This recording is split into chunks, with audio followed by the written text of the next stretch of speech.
Hello, I am Quinny. Welcome to the channel. In this video today, guys, back by popular demand, we're going to be doing a predicted 11 for Celtic this weekend. I didn't quite hit the money last week, it must be said. I kind of went a wee bit more with my SO5 head, I would probably say, rather than my Ange head.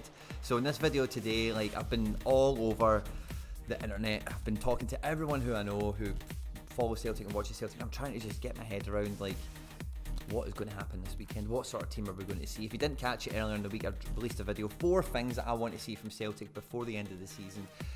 Thanks to everyone who's enjoyed that so far. If you haven't caught it, it will be linked in the description down below.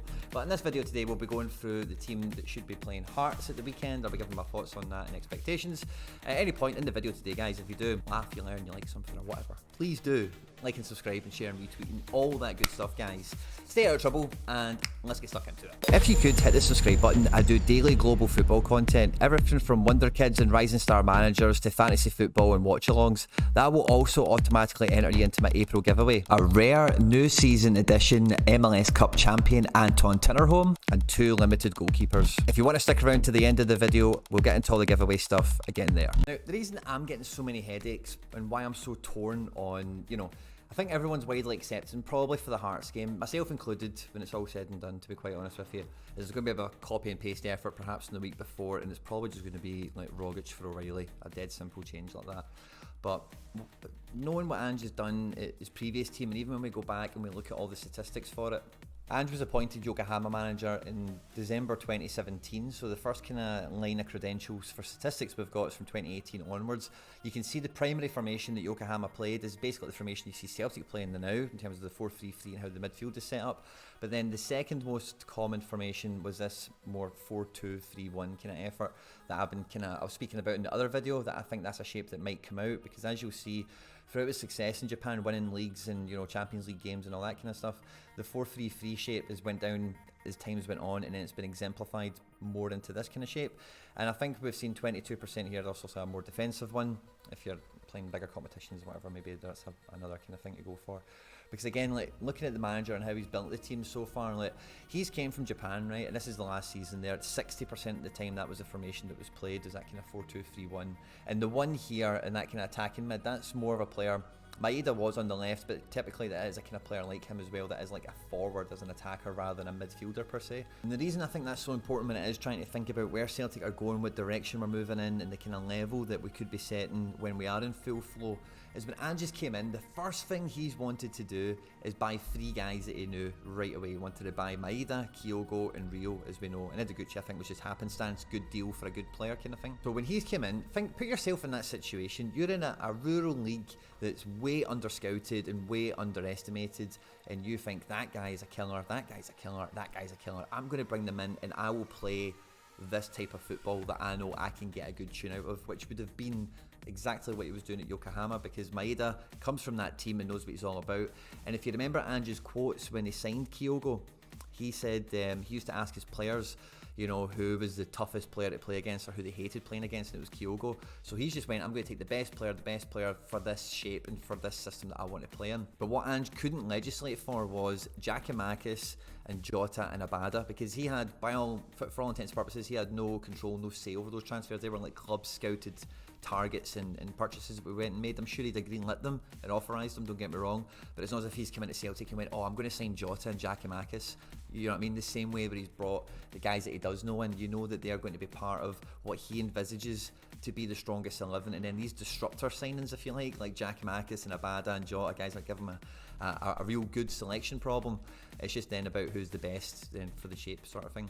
So I think after the Hearts game, it's very likely that we will see some of these experimentations, especially now with Peter Lawwell's son, who Ange has worked with at a previous club, coming in. It really does feel like the ushering in of, we are going to do it this way now. There's a real philosophy from top to bottom, which every major club needs, and any club that's like Celtic. And if you look across Europe at any of the teams out with the top 5 divisions that have done well in Europe over the last, let's say, 6 or 7 seasons, teams that get to quarterfinals and semi-finals or win Europas or get far in Europa on a regular basis, they have a distinct and gutsy kind of business football element going to them, where they will take risks like Celtic have in the past, but better risks, deliberate risks into the transfer market to get guys that are highly rated to try and train them up and move them on. And a big part of that's having the track record to do it, but the biggest part is when you're approaching the players is giving that aura and that presence of we know what we're doing, and all you need to do is look at who's there now to see where you're going to be next. You're going to be the next one in line to these guys. You're going to come in and be better than these people. That's the credentials that you need. So with that in mind, you know, if that's the system that he helped Ange develop in Yokohama, the way, and if that's the way that Ange got all his success, it brought him to Celtic in the first place. I feel that a transition into that shape is nigh, and it's just a case of, number one, is that actually going to happen? And number two, if it is, which I suspect it will, when does the manager go about doing that? Is it in pre-season? Do we come out new season, a new team kind of idea? Or do we start to test the waters a little bit? Even if it's for the last 20 minutes of matches and stuff, you know, but do we start to kind of ease into that now that we've got that kind of backroom policy that knows how to, you know, piece that puzzle together in terms of the talent that we need in different positions around the pitch. But overall, I think it'll be basically the exact same team that played last week. I think we'll have Joe Hart in goals, it'll be a Ralston, Carter Vickers, Starfelt and Taylor as the back four. McGregor will start, I'm sure.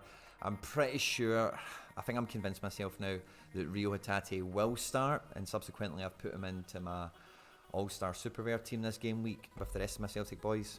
And a guy called Sebastian Leggett, who you'll find on Twitter as Da Boy, you know, so he's a cool guy, and he fits right into this team. And I think the front three again is going to be Maeda, Jota and Kyogo. The only real question mark still remains between O'Reilly and Rogic. I feel that O'Reilly did actually pretty well in the Rangers game. It just really did feel like we were a man down at some points, you know, when we were trying to link up play. Just does he start Rogic or O'Reilly is really the main one. I'm going with Rogic personally because I think Rogic is, again, similar to Maeda and Kyogo, Ange's guy, and I think he sees him as being in the best team, and it might have just been like we wanted to give O'Reilly some props because he's had a great season and he's very capable of playing against Rangers in the big games for us, I think, and maybe it was the manager showing a bit of confidence in him.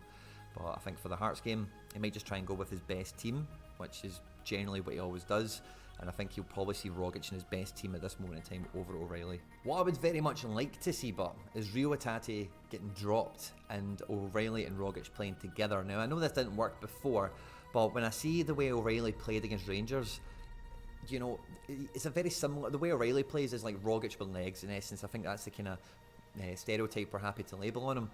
But you know, what we like about Hatate and what Hatate does so well is being dead nippy across 10 yards, you know, wherever the ball is, basically getting involved in tackles, receiving the ball, playing around the corner, that kind of thing.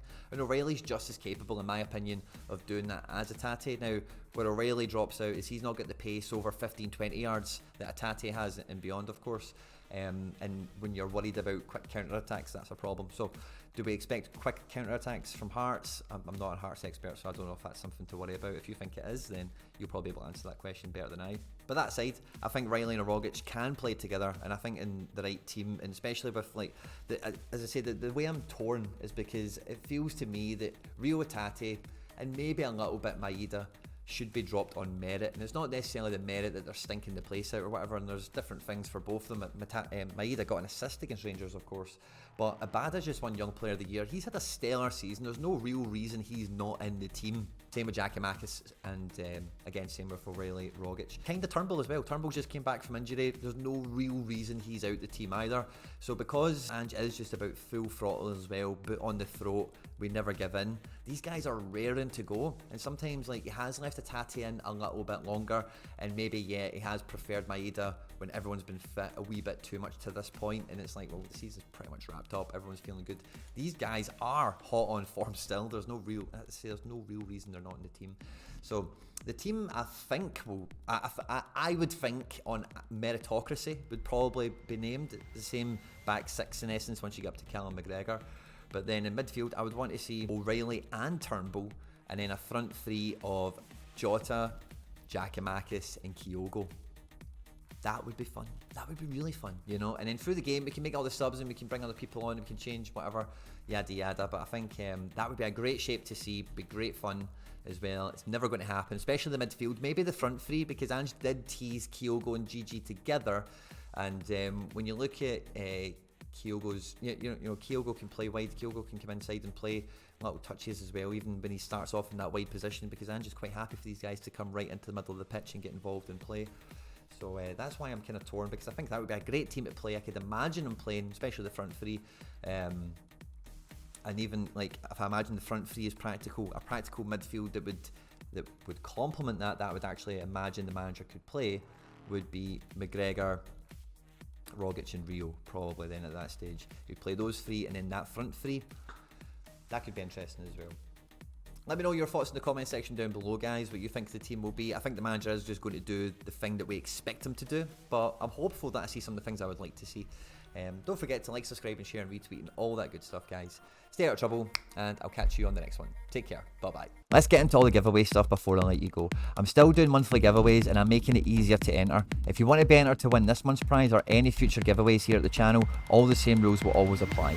Hit the subscribe button, you need to be a subscriber to enter, then leave a comment down below. Each month, a random comment from a random video will be selected as the winner, so the more videos you leave a comment on, the better the chance you've got of winning any of my giveaways. All the winners are announced at the end of videos the same way as we're doing here. The best way to keep up with the content has always been to hit the notification bell with all notifications turned on. As always, guys, if you've enjoyed the video today, I'd appreciate it if you hit the like button. On screen now some other stuff that I've made that YouTube thinks you might enjoy. Stay out of trouble, and I'll catch you on the next one. Take care. Bye bye.